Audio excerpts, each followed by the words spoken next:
balot. Parang gusto kong kumain ng penoy. Alam niyo ba kung paano malalaman kung penoy o balot gamit ang cellphone?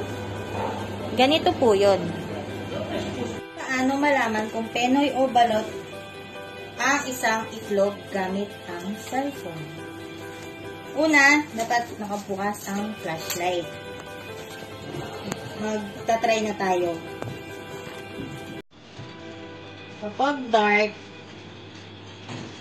ibig sabihin, balot. So, buka. Balot yan. Ito ang penoy. Wow! Makikita na, kitang-kita pa yung ilaw ng galing sa cellphone. Pero dun sa kanina, hindi siya kita kasi dark. Ibig sabihin, balot na. Ayan. Yun po.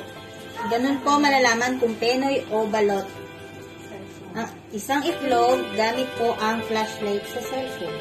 Sana may natutunan kayo sa video na ito. Please like, share, and subscribe, and don't forget to click the notification bell for more updates. See you next time! Bye!